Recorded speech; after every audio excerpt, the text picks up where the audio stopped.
I can fathom what attracted her to such a modest man. Being married to someone with limited means must be challenging, said a Harvard graduate classmate, looking down on me and scoffing at our reunion. Moreover, he pushed me and even went as far as to spill his drink on me. "Dad, what are you doing here?" However, right after that, my daughter arrived in a luxury car to pick me up, and the situation dramatically changed. My name is James. As a child, I miraculously survived a near-drowning incident during a trip to the river with my parents, thanks to the quick actions of those around us who saved me. I learned that it was a combination of people who rescued me, performed CPR, called for help in a moment's notice, and provided treatment and emotional support. Eventually, I aspired to become someone who could save others, just like those who had saved me. And so, my first step towards that dream was pursuing a career in medicine. From that day, I dedicated myself to my studies and eventually got into Harvard Medical School.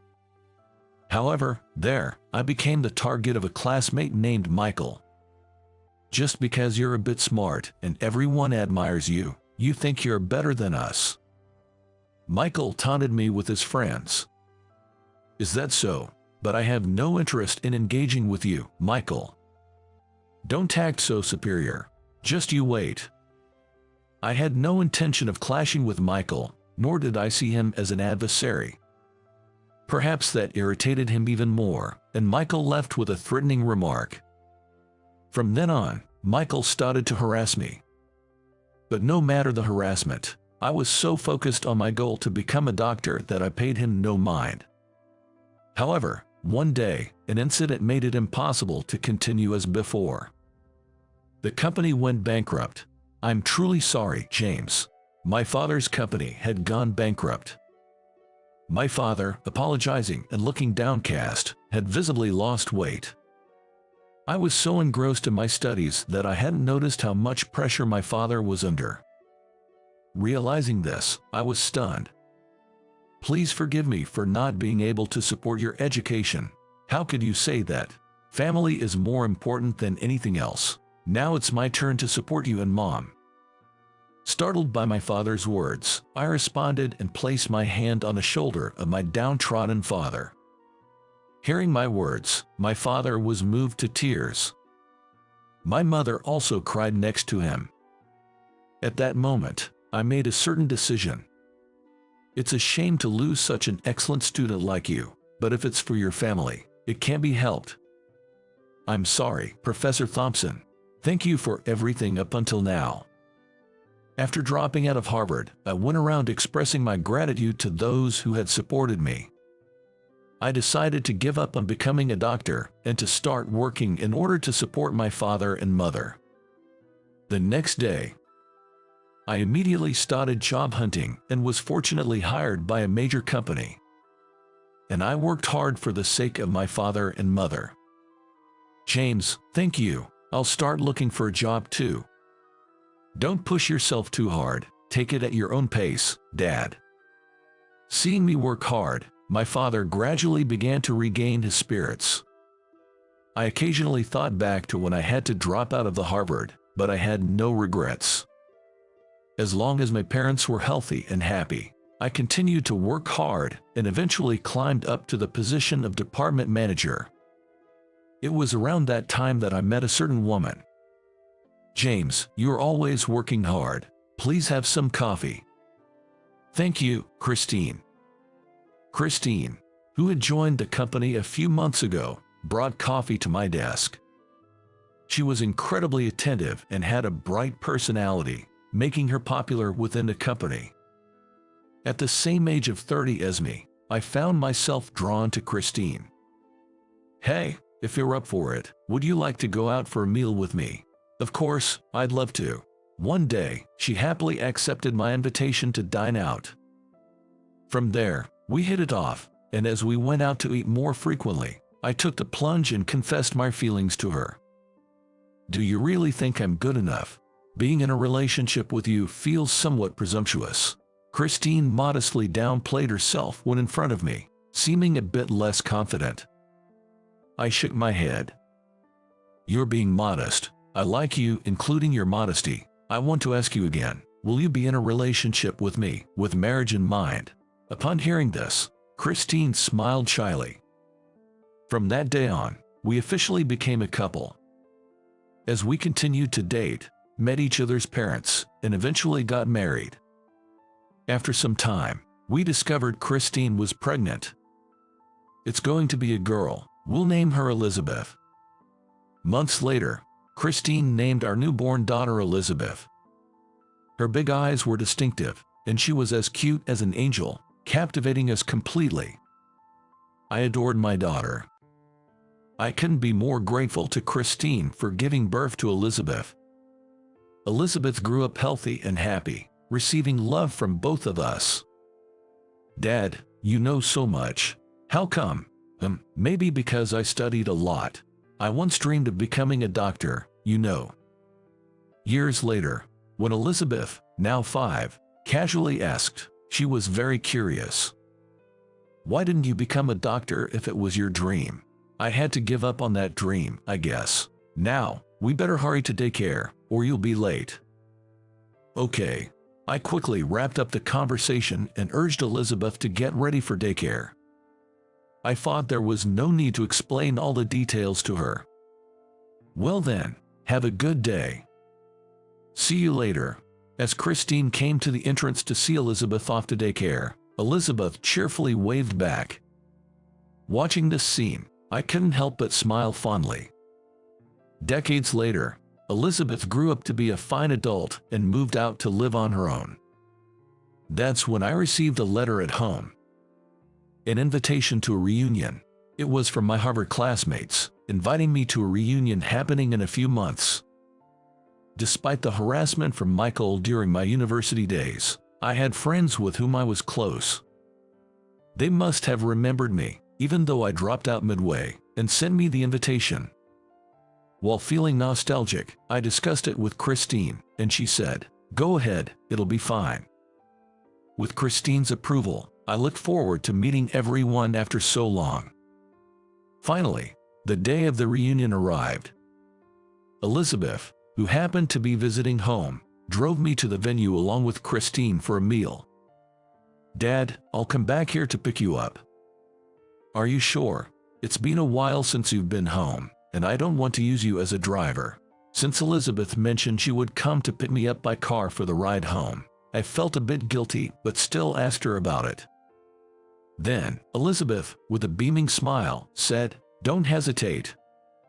The world is a bit unsafe these days, and I want to do this. While you're enjoying the reunion, Mom and I will have a nice meal." "All right, thank you, Elizabeth. You two be careful and have fun. Take care at the reunion, Dad." With that, we parted ways in front of the reunion venue. I watched Elizabeth's car until it disappeared from sight, then, with determination, made my way into the venue. Guided by the staff, I opened the doors to the hall where my classmates, who had already arrived, were gathered. "What, James? I thought you were someone else for a second, but it's you, James. Long time no see. How have you been?" Classmates who recognized me rushed over. We're all in our late 50s now, but I could still see the remnants of our Harvard days, and I was instantly filled with nostalgia. "James, after dropping out of the Harvard, you have some nerve showing up here." "Michael." As I was catching up with everyone, Michael arrived with his entourage. Immediately, the unpleasant memories of Michael surfaced, and my expression darkened. "You're still getting all the attention, but just so you know, I was the one who sent you the reunion invitation. Did you think it was sent by one of your buddies by mistake?" Michael started laughing loudly with his cronies. Shocked by this revelation, I was at a loss for words. Seeing my reaction, Michael laughed again, enjoying himself. "Idiot, living in a fantasy world. This is a stage set to humiliate you. You quit the Harvard because you were poor, right? Even with a smart head, being poor is just unfortunate. This guy, he seems to have a wife. I heard it when he was talking with his friends earlier. Seems like someone inside knows her, and they said she's quite beautiful." One of Michael's cronies, who had been eavesdropping on our conversation, whispered to him. Hearing this, Michael smirked again. Well, she must really have peculiar tastes to be attracted to someone as shabby as you. Being the wife of a poor man must be so pitiful. Michael scoffed. My anger began to boil not just for me but for dragging my wife into this. What have I ever done to you? Huh? I asked Michael in a low tone, giving him a sharp look. I'm asking why you can say such awful things so casually. Because you still annoy me to this day. When we decided to have this reunion, your face popped into my head and I got so irritated. I orchestrated this to make you come, so we could bully you in front of everyone. It's like a continuation of our Harvard days since you ran away back then.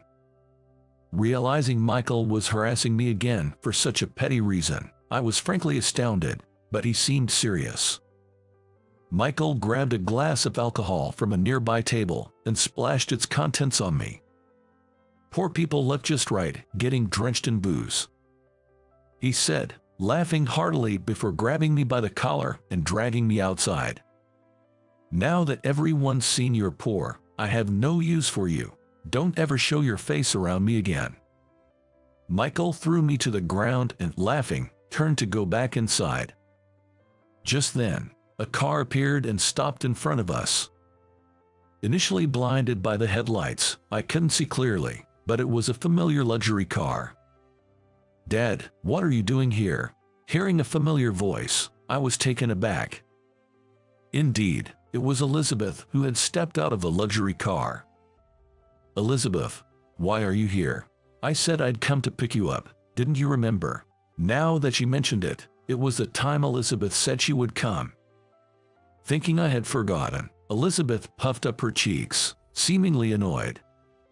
Sorry, I got caught up talking with friends and lost track of time. Really now? And you're on the ground, and wet, are you okay? This smell, did you get alcohol poured on you? It's fine, not something to worry about. Noticing I was drenched in alcohol, Elizabeth was shocked but reached out her hand to help me up. Then, handing me a handkerchief, I thought to myself how considerate my daughter was. Are these people your friends, Dad? As I wiped the alcohol from my hair and suit with Elizabeth's handkerchief, she noticed Michael and his group and asked me. At that moment, Michael's demeanor changed upon seeing Elizabeth's face. You are. Michael, trembling and turning pale as if afraid of Elizabeth, surprised me with his reaction.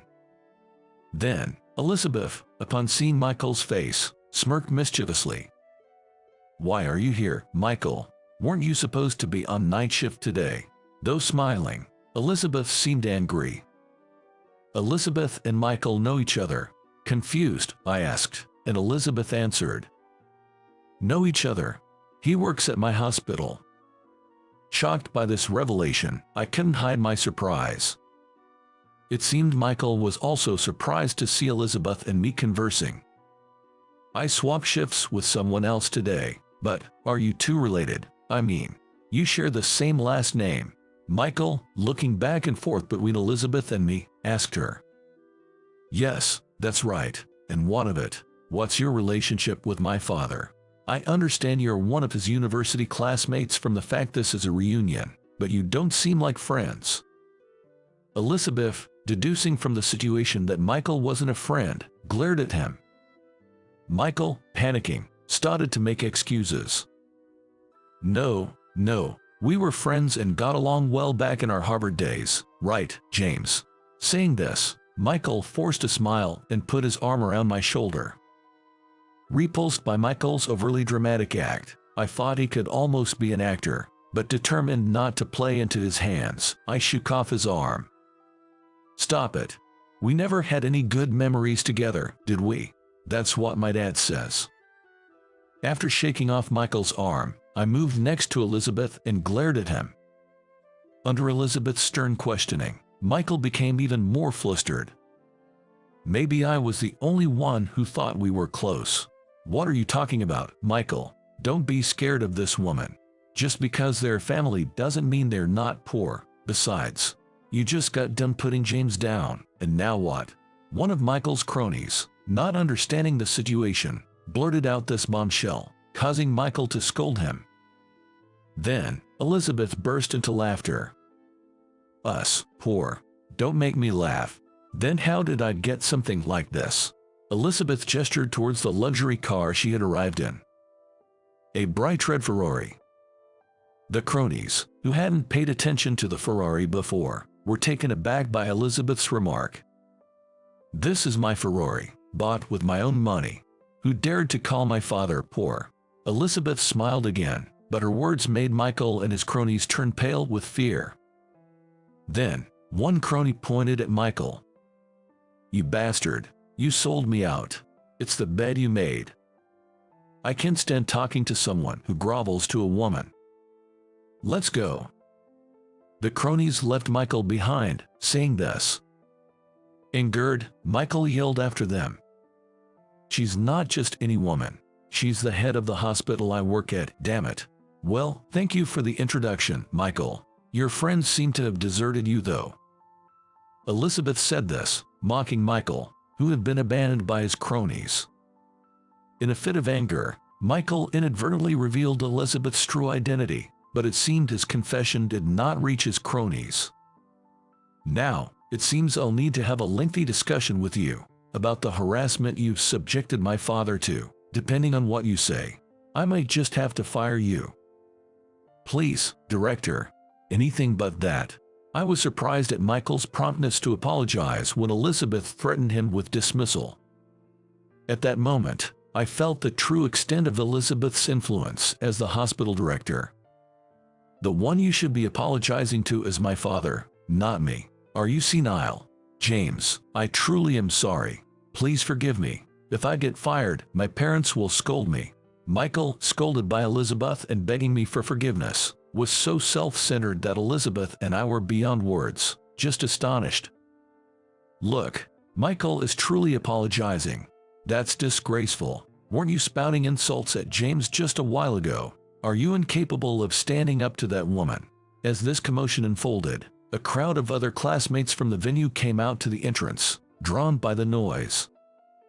It seemed the cronies who returned inside had spread the word about Michael. Michael had mistakenly thought I was poor and planned this reunion to make an example of me in front of our classmates. However, his plan backfired spectacularly, and he ended up publicly apologizing to Elizabeth and me, crying in front of everyone. The next day, when Elizabeth spoke with Michael, he began to talk as if he had resigned himself to his fate. He confessed to having bullied me during our Harvard days. Furthermore, despite being scheduled for a night shift on the day of the reunion, he had pushed his work onto another doctor to attend the event.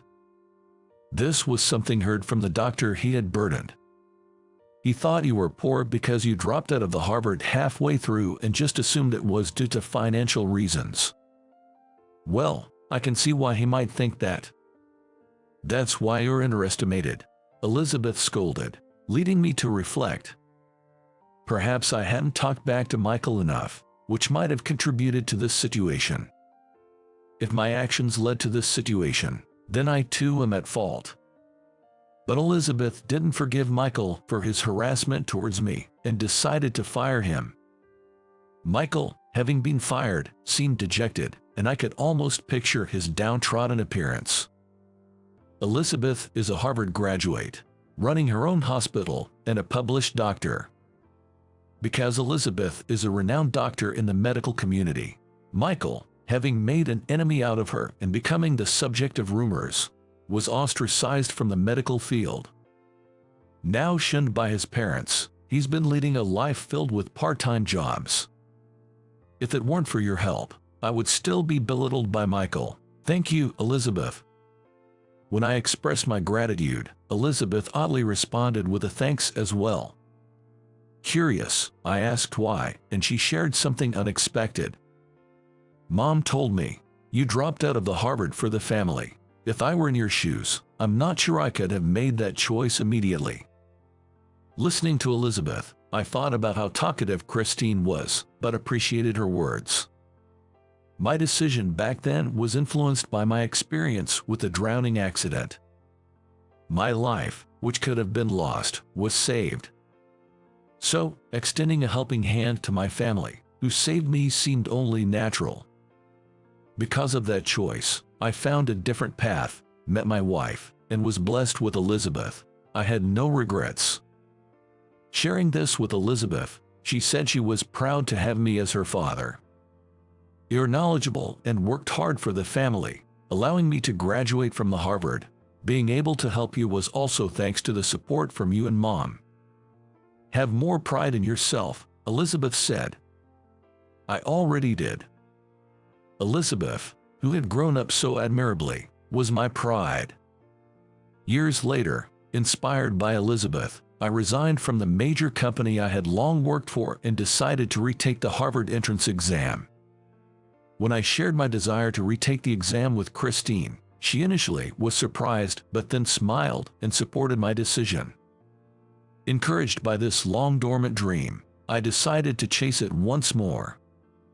After days of studying and hard work, I was accepted into the Harvard again. Years later, having diligently studied at the medical school, I graduated from Harvard. We did it, Dad. Now you're officially a doctor too. It's all thanks to the support from you and Christine. Thank you so much. I was immensely grateful to my family. Fulfilling my dream of becoming a doctor, I started working at Elizabeth's hospital, helping to save lives alongside her. I never initially thought that what I did for my family would come full circle and benefit me. I vowed to continue being a proud doctor for my family and patients alike.